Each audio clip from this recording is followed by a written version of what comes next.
We are on the cusp of a major social change. Do you feel it? Even if you don't, make no mistake, change is coming, and it is going to be unforgettable.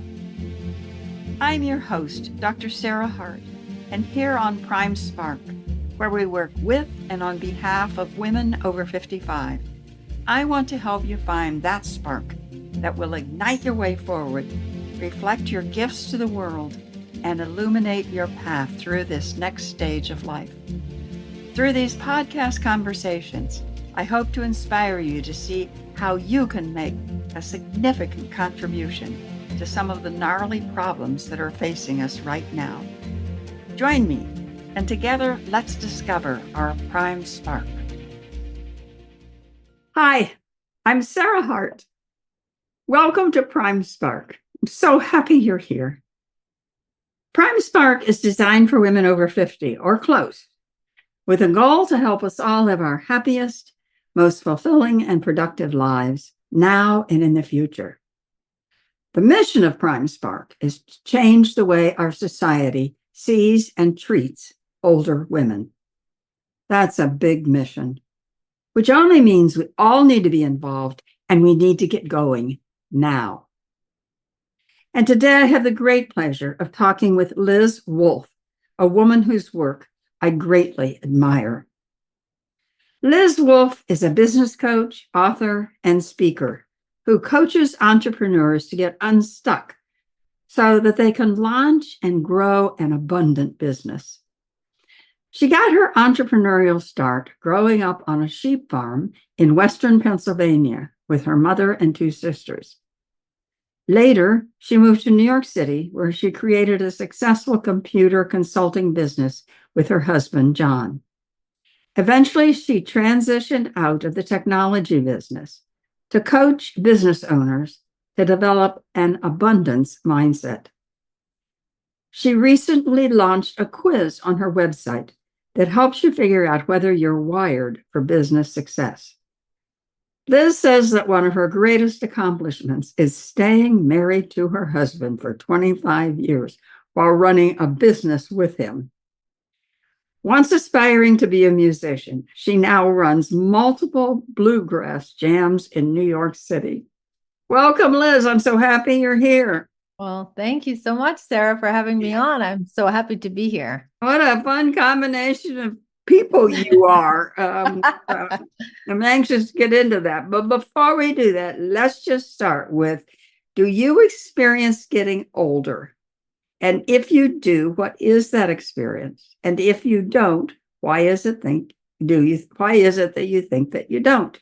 Well, what an excellent question for somebody who just had her 60th birthday. That is what I just experienced. And I was texting a little jokey conversation because my cousin birthday is today. And so my sister started a text chain, happy birthday. And he asked me if I had any sixes in my numbers yet. And I said, yep, I just turned 60, but I said, but I'm the youngest, so you're all older than I am. So all my cousins are older than I am. And so I will always be the youngest. And therefore I have this personality of being the youngest always. I'm the youngest sister. I'm the youngest cousin. I was the last one to have children, all that stuff. So my body says, hey, you're getting older, but my brain says, but I'm the youngest. So that doesn't mean anything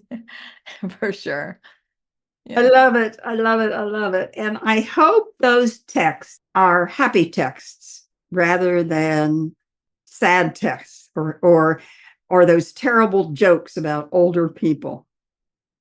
Yeah, it's not, me and my two sisters are actually pretty close in age. We're, I guess, what you call Italian twins. We're not Irish twins, because we're Italian. And there's really no negative talk in my family about getting older. I am, however, very much aware of and noticing my own physical experience as being someone who is older. I have to tell you, 60 was kind of a shocking number to say I was. It was that changed my perception. Wait, I'm probably not going to live another 60 years, that kind of thing. So getting closer to that. And having said that, I will say that I have taken that on in a way of saying, hey, I'm 60. I mean, if you're ever going to do it, you're going to do it now. If you're ever going to not care about something, or if you are ever going to want to wear sweatpants all day or whatever it is, then, now's the time, because what am I saving it for, really? Yeah. And, Liz, I mean, yes, you're probably not going to live for another 60 years, although you never know. But you very, very easily could live for another 30 plus years. I mean, that's you stay healthy. That's really likely anymore. And so you have that a half lifetime ahead of you. So it's just not the same as it used to be. I mean, we used to die when we were 40, 50. I mean, and so we live in a different world, and our society, in my opinion, our society hasn't caught up with that yet. So much of the ad and pictures and stuff that we see make us feel old when we turn 60, when we don't feel old. But all of a sudden we're surrounded by these messages that aren't in line with who we are anymore. Yeah. And what's interesting is that I went to my 40th high school reunion. It was I graduated in 81. So whenever that was. So 2001, couple years ago. We're always a little bit late when we're doing it. And there were some jokes around that. One of the women was speaking. She said, yeah, I remember when I was young and a family friend or somebody died when he was 62. And she said, at the time I was like, whoa, I don't know, that's really old. And now she's like, yeah, now I'm 59. I don't think that's so old anymore. It is interesting how your mind bends and you experience time and age differently as you get older. It's a very interesting phenomenon. But if I wake up in the morning, I'm not thinking, oh, damn, am I old? I'm not thinking that. I'm thinking, what do I got going on here? And what exciting things can I do? I will say that I do have a thought of, I'm not waiting for anything anymore. I'm not there. If somebody says, hey, do you want to do something? Or, is there time to get in the RV and start driving around and going to bluegrass festivals?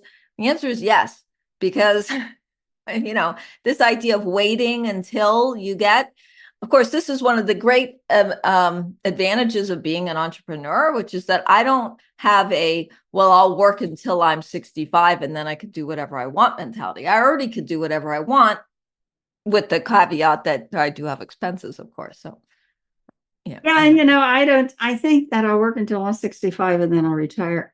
I know that still is true for some people, but boy, I tell you, it's getting true for fewer and fewer people. And that's for all sorts of reasons. A lot of us actually can't afford to retire at 65. And so we don't have a choice. That if we can convince somebody to keep us employed, which is not easy because of our age of society. But if we can, then we keep working. And I don't really. I know it's the people that I talk to, and I know it's the circles that I run in, and all sorts of. But I don't talk to people who want to retire anymore. Many of them want to do something else, but they don't want to retire. I mean, I think it's a passé concept. I just don't think it's something that most of us are going to do anymore, either because we can't financially, or we just don't want to. I mean, we may want to get out of what we've been doing, but we want to get into something else that's meaningful to us. Yeah, I know a fellow who, well, as we've talked about a couple of times here already, I'm in these bluegrass circles and I'm doing I go to a lot of events that have bluegrass stuff. And I'm very friendly with a fellow who is just turned 50. And he works in a school system somewhere upstate in New York. He's a music teacher. So he's living a musical life. He has music in his life. And he is counting the years until he can retire. I think he's told me he's got 7 more years before he can retire. And it's very, of course, I don't say anything, but it's very interesting to me because most of the people, of course, that I'm working with are either entrepreneurs or they want to be entrepreneurs. So that's my niche, or newer entrepreneurs, people who do want to actually leave their job. They would like to do something in their life that's more inspiring to them, or doesn't have them have to ask for vacation time or any number of things that jobs have. Now, one thing jobs have that other things don't is security, in air quotes, security. So, or at least an experience of security. And then there are some things that are a lot less expensive, like health insurance, if your employer is paying for it and you don't have to pay for it. However, a lot of people, I think of retirement like freedom. And I don't look at it that way. I look at it more like, well, I have more obligation to run a business now, and I feel compelled to make money, but I know no matter what I'm going to be doing, I want it to be interesting, enjoyable, and productive, whether I'm 50, 60, or 70. At least that's the way I think now. We'll see what happens when I actually turn there. Yeah, and your friend, I hope this doesn't happen to him. But when I was in corporate for years and years and years, I don't know how many people were living X number of years and then weeks and then days for retirement, and they retired. And they got, after not too long after that, they got really sick, or they died, or something happened because they were waiting until, and they never had an until. So I like your jump in the RV and go to the bluegrass concert. I just have to convince my husband to jump in the RV and go. Yeah, so there's, again, I'm living in a world where I talk to a lot of people who have said words to me like, I've always wanted to be an entrepreneur. My whole life I wanted to, and then they just didn't know how to do it. And now they are gaining some ideas that they want to do. It's kind of a now or never type of a thing. And of course, I love helping people get started on things that they tried their whole life to do. It can be scary, though, to make any transition. And I've heard that statistic also, where people retire and then they die, cancel. That's not happening to any of us or my friend. However, the point being that it's, why are we living life to wait to get to a certain place and then do a thing? Right. There's a lot of ways to people, especially women. Well, not men are too, but women are very creative. And so there are so many ways in which we squelch the creativity and our ideas and things we want to do, because we think that we have to take care of other obligations first. And, we're always taking care of other people and that kind of thing. I don't want to be stereotypical about it, but I do want to say that women are very creative, and the world is dying for more creativity from us to get from us. Absolutely. So I want to step back just one step, and I'm fascinated by your story of how you got from helping your mother and sisters run a sheep farm to working in tech in New York City. No, that's quite a jump. What was that journey? What was that journey? I don't know, Liz. It's just, that's wild. Well, the interesting little more backstory is my parents actually grew up in New Jersey, and they weren't farmers at all. Although we did once find a picture of my mother dressed up in a little Bo Peep costume with a little, what do you call the shepherd's hook? And we were like, yep, Mom was destined for that. But what happened for her was, and this was in 1969. Oh gosh, I really can't do the math. So I assume she's somewhere in her early 40s, probably. So I was 6 years old, and my sisters are older than I am, as I've already mentioned. And she was married and living this sort of very housewifey life. And this is the late 60s. And she said, the hell with this. I'm not interested in this life. I want to do something more interesting. And she convinced my father to move out. Now in Pittsburgh, it's pretty rural outside of Pittsburgh, so it wasn't very far to get to buy a farm. And then 3 years later, she was up to maybe 150 sheep. And my dad said, I'm not a farmer. I am not interested, out. So he went back to Pittsburgh. If it weren't for my dad working 43 years at Westinghouse as an engineer, sending that child support, things might have been a little different. But there was a need and necessity to figure out how to support herself. And so she was actually already a accomplished fiber artist. She knew how to sew, she knew how to weave, and it was a very natural progression to begin to learn how to spin and make clothing, sheepskin coats and sheepskin car seat covers and different things. So we basically developed, she was also a very good cook. So my mother would take us to little fairs and festivals, and sometimes, annoyingly enough, dress us up in colonial outfits. I have a picture of me that was taken and published in a local paper with me at age 11 with like a bonnet. Okay. What 11-year-old in this world wants to be wearing a bonnet and a long dress? No one. But the good news was, number one, I had no fear of, I would speak to huge crowds of people and tell them all about wool, and my sisters too. And of course, the big joke we always have is, the best part was, we always had something really good to put on any application, like a college application or whatever. Thanks, Mom, that was good. Yeah, you worked us to the bone, but we got into college. So my parents were very still like, you're going to go to college. So even though we had this very dualistic life, we'd go into Pittsburgh and take ballet lessons, and then we'd come back and shovel manure in the barn. Like we had this very dualistic life that we lived, the beauty and the ugly all together in terms of what it was like with animals dying and being poor and all that.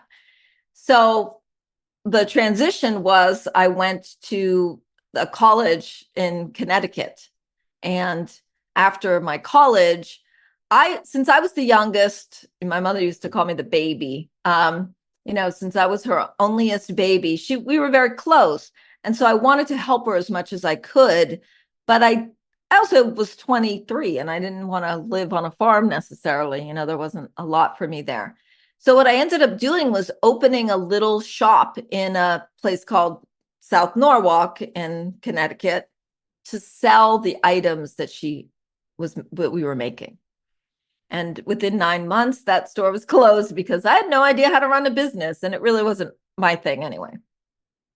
Now I could probably make a huge success of it because I've learned so much.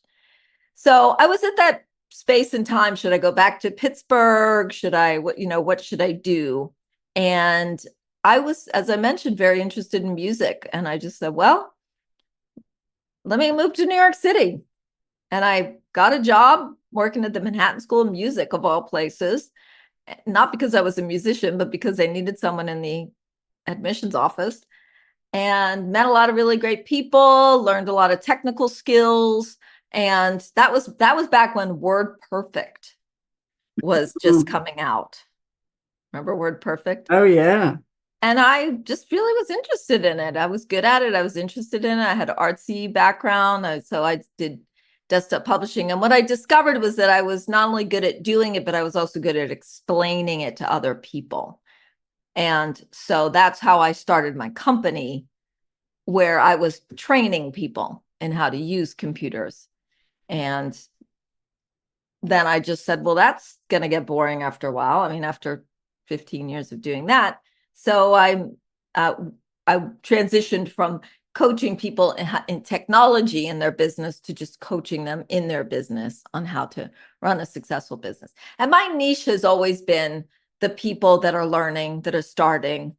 Even in the bluegrass world, I love playing with people that have never played before. I mean, I love the fast jams too, but I like helping people to feel empowered in ways that they never thought that they could do it.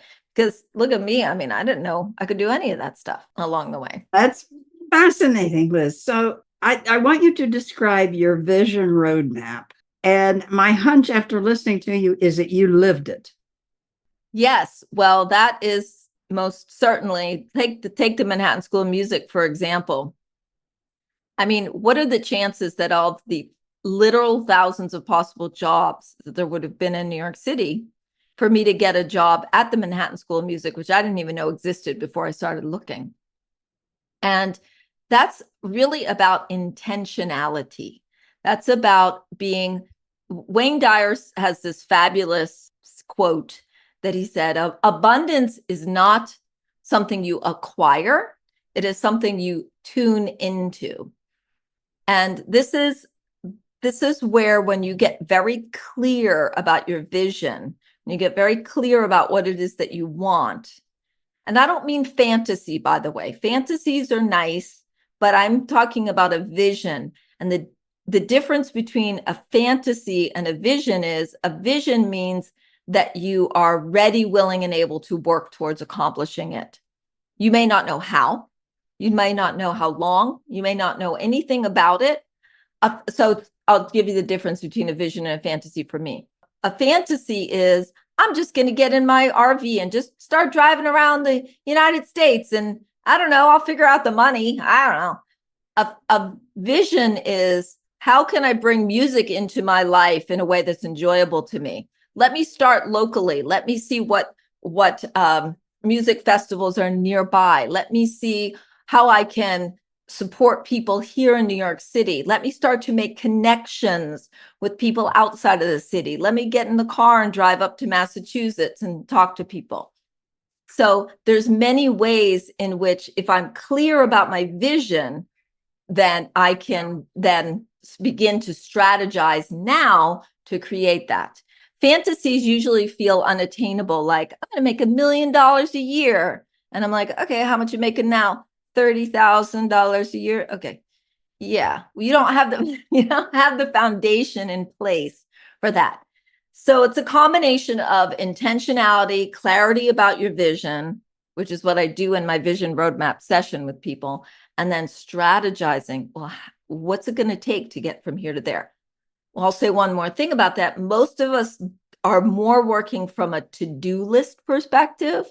Like, what do I have to manage that's in front of me now? Rather than, it's a little bit like, I know I need to go to the store. I don't know where it is. Let me get in the car and start driving. Maybe I'll find one. Rather than looking it up, putting in the address, and then heading towards it, even if it's 100 miles away. That is a great, is that an analogy or a metaphor? Yes. It's an analogy. I think it's an analogy. I think it's an analogy. That is wonderful. So when you stated your vision before, it was a question. Are most visions questions? You said, how can I put more music in my life? That was a question. Are most visions stated in questions? A really, really great question. Well, certainly when I'm doing the vision roadmap, I am asking many questions. What does that look like for you? So one way to have a successful vision that you can use to strategize with is to be very specific about it. It's very hard to be specific about, I'm going to make $1 million a year. It's much more comprehensively specific to say, I'm going to make $150,000 next year because I'm going to sell 72 consulting gigs. I'm going to sell a book. I don't know what the things would be, right? That's what it has to be. So, coaching is a lot about helping to discover, and questions are a really great way to do that. Yes, I absolutely agree with that. Do you think, I'm fascinated by, I'm going to make $150,000 next year. Is that a vision or is that a goal? Is the vision more, I'm going to live a life that is comfortable and easy and free from worry about debt or something? And the way I'm going, and so one of the ways I'm going to get there is by making $150,000 next year. Okay. Yes. So you're on the right track. So the vision. So for example, a vision I'll use for my business. Okay. So my vision is to, now usually, by the way, I ask people to think 5 to 8 years out, not 20 years out, 5 days, especially for older people. You're not thinking that anyway, right? You're thinking like, what am I going to create in the next 5 years? Yeah, I mean, when people say to me, what is your 20-year goal? And I'm thinking, whoa, Jiminy, I don't know, to be alive. I'm not sure. Right. Talk to me in 19 years and I'll tell you what my 20-year vision is. I would say getting a little more specific than free from worry from debt, because here's what I would say. I would say, well, how much money do you want to have in your retirement? And then I would go, let's say $500,000. Okay, what would your business look like? Well, it would look like I am working talking to my clients 3 days a week. The other 2 days of the week, I'm writing. I've written 3 books that have been published and are on Amazon. I have speaking engagements that pay me at least $10,000 a year. A session. I've become known in the entrepreneurial community, getting on lots of podcasts, right? Not some of that stuff is already happening. Some of it isn't, right? So I'm not doing speaking gigs at a rate of $10,000, but I know there are people out there that do that. So I know it's possible. Yeah. So we know that, maybe I might say, I see myself with my own podcast.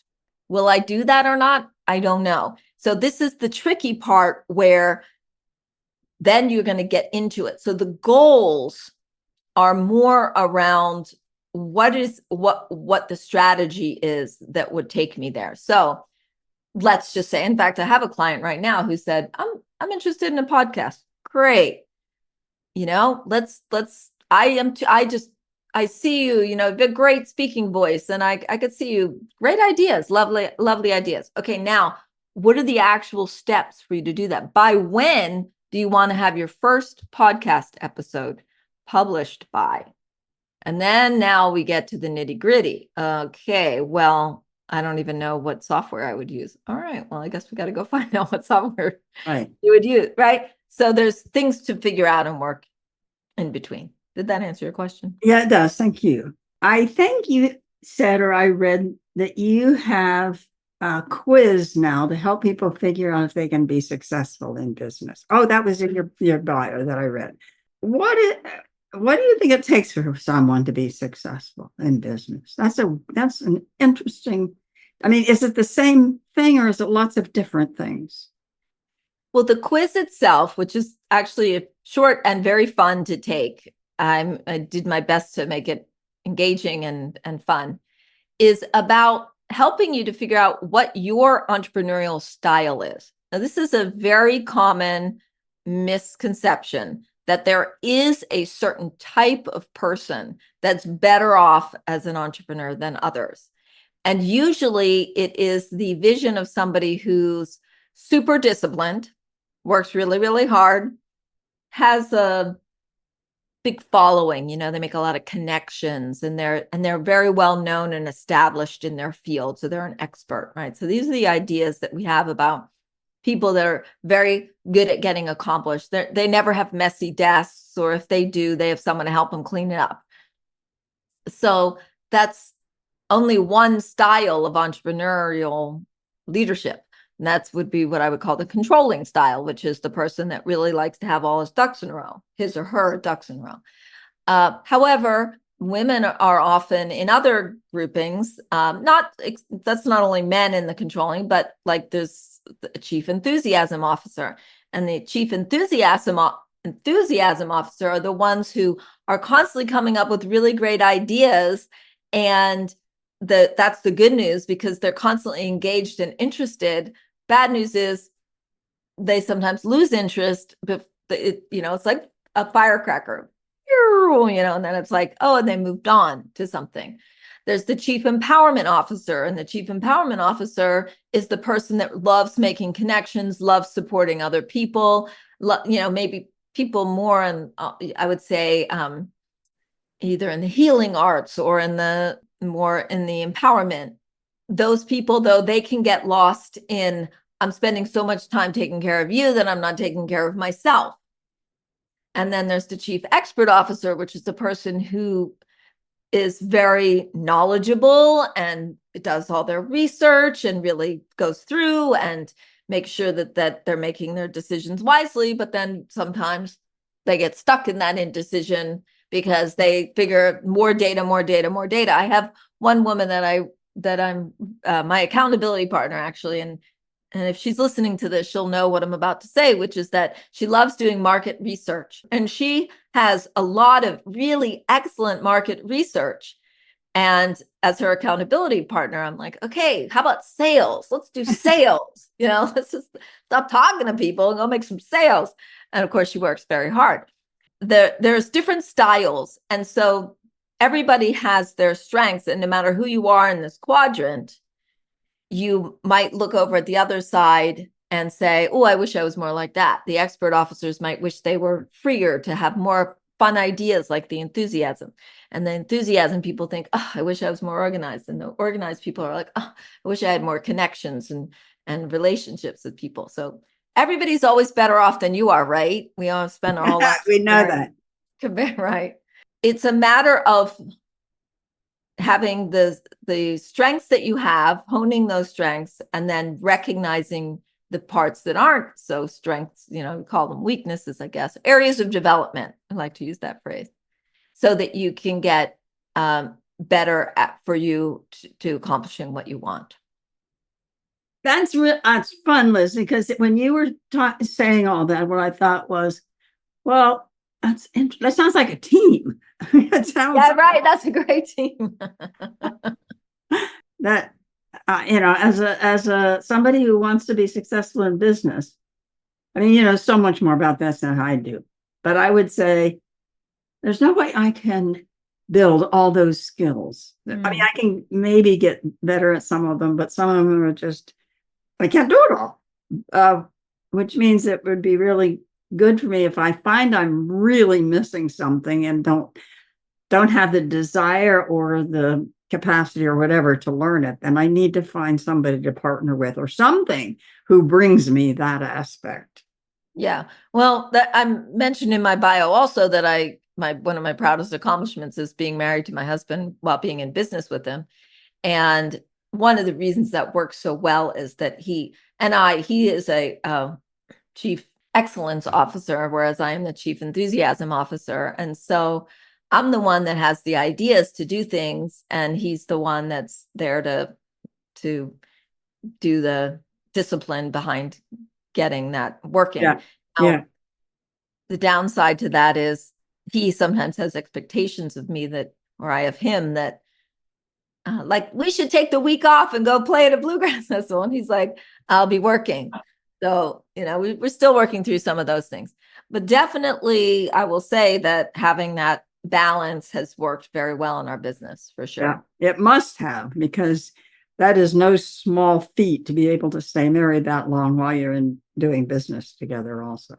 Yeah. Liz, I've got so many questions I could ask you, but we're actually getting out of time. So I am sure people are going to want to get in touch with you. And what's the best way they can do that? Well, they could go to my website, lizwolfecoaching.com. So just so you know, that's Wolf with an E. And also so that you know, yes, that's the joke. My last name is Wolf, and I did grow up on a sheep farm. And so if you're interested in taking the quiz, of course, that is on my website, lizwolfecoaching.com. There's a little pop-up that'll come up to help you with that, but you could also just do /quiz. And certainly that is where all my contact information is. And I would love it if you take my quiz, you'll get all the information about it. And even if you're not an entrepreneur and don't want to go into be an entrepreneur, we'll tell you a lot about your work style, even to take the quiz. So highly recommend doing that. Which is really helpful for us inside, even if we're inside an organization, to know more about our work style. Absolutely. Okay, so that's our time today. Please join us again. You can find our Prime Spark podcast on every popular outlet. Find out more about Prime Spark at primesparkwomen.com. Thank you so much to my guest, Liz Wolfe. And don't forget, you can find her at Liz Wolfe. So that's LizWolfe coaching.com. And if you want the quiz, she said there'd be a pop-up but you can also do lizwolfcoaching.com/quiz. Help you learn about your work style. Thank you for being with us. Yeah, Take thank you, care. Sarah. Thank you, Liz. Yeah. Take care, spread tolerance and love. Bye-bye. Thanks for listening. If you enjoyed today's episode and would like to stay updated, you can head over to my website, primesparkwomen.com, and get my free Spark Guide, 7 questions to ignite your spark, to help you discover your own spark. See you in the next episode.